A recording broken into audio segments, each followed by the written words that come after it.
estamos con John Arias, experto tributario de Census Consultores, para justamente conversar acerca de lo que fue ya el segundo decreto del presidente Lasso con todos los poderes, la reforma tributaria. ¿Cómo está? Bienvenido. ¿Sí nos escucha? Sí, muchas gracias. John, bueno, en primer lugar, ¿qué le parece esta reforma tributaria que hasta hace unos días estaba en manos de la Asamblea, pero ahora ya no? Bueno, en términos generales, definitivamente el tener una reducción de impuesto a la renta por parte de las personas naturales, así como también definir el pago de impuestos en temas de pronósticos deportivos, creo que son temas positivos que traen para el país, definitivamente. John, pero también hay, por ejemplo, sectores como de los espectáculos que dicen que este impuesto del IVA realmente va a encarecer justamente este tipo de eventos. Así es, definitivamente, en ese caso en particular, hoy tenemos pues ese impuesto, los espectáculos públicos no graban el IVA y ahora en adelante sí graban. Hay una manifestación por parte del gobierno que pese a que graben impuestos, esto lo va a pagar el consumidor final y efectivamente al final del día lo que va a hacer eso es que se debería encarecer la entrada a cualquier tipo de espectáculo público, ¿no? Bueno, pero de parte del SRI han dicho que si la gente tiene para pagar una entrada de 300, 400, 500 dólares, es como que coherente que se pague un impuesto. ¿Qué piensa usted? Sí, probablemente, ¿no? Pero eso viéndolo en la escala alta, las entradas, ¿no? Pero si vamos a la escala baja, definitivamente igual el incremento representa un valor aumentado para las personas que tienen el interés de asistir, ¿no? Entonces, si va una entrada de 10, 15 dólares, 20 dólares, pues también el incremento es de manera equitativa para todos, no solo para los que pagan una entrada cara. Entonces, al final del día, el aumento del costo termina siendo de alguna forma perjudicial para el contribuyente. También el presidente, bueno, pues ahora que está justamente con plenos poderes, también prepara nuevos decretos. De hecho, ayer lo anunció el ministro de Finanzas.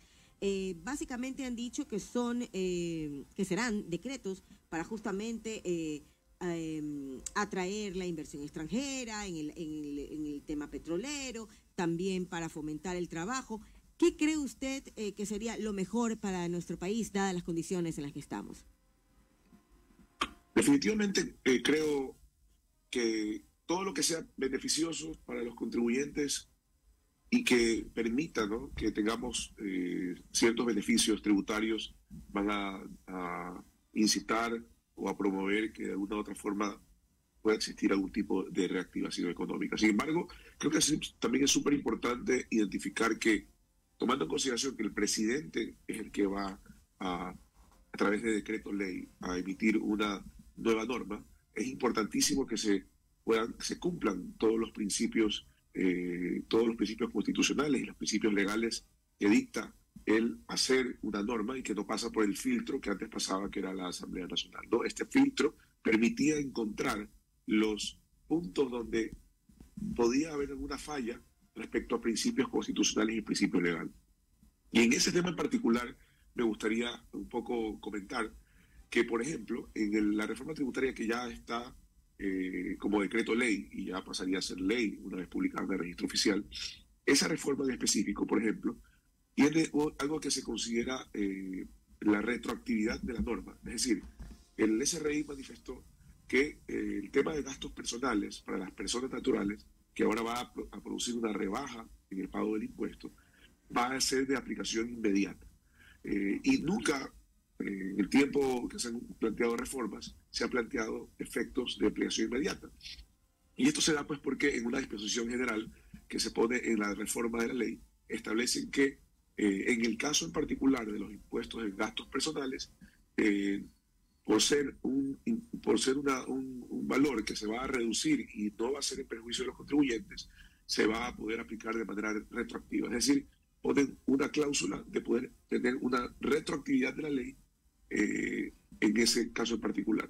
Cuando normalmente las normas que plantean reformas tributarias para efectos de impuesto a la renta, ya que el impuesto a la renta es un impuesto anual, siempre han aplicado de manera al siguiente año, ¿no? Es decir, En teoría debía haberse aplicado para el próximo año, pero ellos pusieron esta cláusula. Sin embargo, aquí es importante saber que el artículo 300 de la Constitución de la República del 2008 establece ciertos principios tributarios, y uno de esos principios es el principio de la irretroactividad, es decir, que no se puede expedir ninguna norma que con efectos retroactivos, que no se puede aplicar en este caso en particular para el ejercicio 2023. Entonces creo que hay una contradicción con la Constitución en esta reforma tributaria, y podría traer a que al momento de ser revisada por la Corte Constitucional se considere inconstitucional la aplicación de manera retroactiva y no podría aplicarse para el año 2023. Otra inquietud, en el caso también de lo que son los cambios laborales, que es lo que se plantearía, por lo menos así lo ha dicho el ministro de Trabajo, yo pienso, no sé si usted coincida conmigo, que el presidente caminaría sobre una cubeta de huevos, así tiene que hacerlo como que muy sutilmente, porque el ciudadano común, el ciudadano a pie, justamente ha reclamado la falta de oportunidades de trabajo. Y con este tipo de iniciativa legal, recordemos que se proponía crear un sistema paralelo de contratación de trabajadores bajo normas flexibles. Esto también un poco podría provocar el rechazo de la ciudadanía en general, tomando en cuenta si no hay beneficios realmente para los trabajadores, sino solamente, digámoslo así, como para el sector contratante. Definitivamente, digamos, ahora la ventaja que tiene el presidente es que puede dictar cualquier ley y no va a importar quién no esté de acuerdo, ¿no? Al final del día teníamos este filtro que era la Asamblea Nacional y que ahora no existe. El único filtro que va a existir es la Corte Constitucional, y lo único que debe preocuparse el presidente es que estas normas que vaya a dictar no transgredan derechos constitucionales, ¿no? Entonces, al final del día, efectivamente, el presidente podría presentar proyectos de ley para reformas laborales que podrían ser radicalmente beneficiosos para el empresario, o en su defecto radicalmente beneficiosos para los empleados, ¿no? Y eso habría que ver un poco ya una vez que se presente la norma. Sin embargo, él ya no tiene que preocuparse pues por este filtro que antes pasaba, que es la Asamblea Nacional, que podría permitir cambiar lo que el presidente presentaba, en su defecto archivarlo. Y ya al no haber ese filtro, tiene la posibilidad pues de presentar algo que no contraría la Constitución, y con eso es suficiente para poder hacer que se publique la norma y se aplique de manera inmediata, ¿no? ¿Es un tiempo importante, un tiempo de oportunidad para el presidente? Sí, claro. Mientras no haya las elecciones y mientras tenga esta facultad para poder expedir leyes sin pasar por el filtro, definitivamente es un momento importante donde va a poder hacer cambios de manera inmediata, y esos cambios inmediatos deberían permitirle pues hacer lo que él tenía dentro de su plan para poder ejecutar, esperemos, temas favorables para los contribuyentes. Y según su criterio, ¿cuáles serían estos cambios inmediatos? Bueno, los que ha venido anunciando el presidente, uno viene este tema de la rebaja de impuestos, estos temas laborales que están relacionados a que haya una mayor flexibilidad para los empresarios para poder contratar, más allá de que esto podría o no vulnerar derechos fundamentales de los trabajadores. Sin embargo, sí puede existir o puede permitir a que los empresarios tengan esta flexibilidad y poder contratar a nuevos trabajadores, considerando pues que puede existir una cierta, no existir la estabilidad que existe hoy para los trabajadores, que una vez pasado un año ya se vuelven trabajadores de manera indefinida, ¿no? Recordemos que como por ejemplo el contrato especial emergente que se creó hace 2 años casi, ese contrato especial emergente permite que si uno crea una línea nueva de negocio, puede contratar un empleado en esa nueva línea de negocio y no está obligado a pagar indemnizaciones en el caso que quieran desvincularlo porque la línea nueva de negocio no funciona.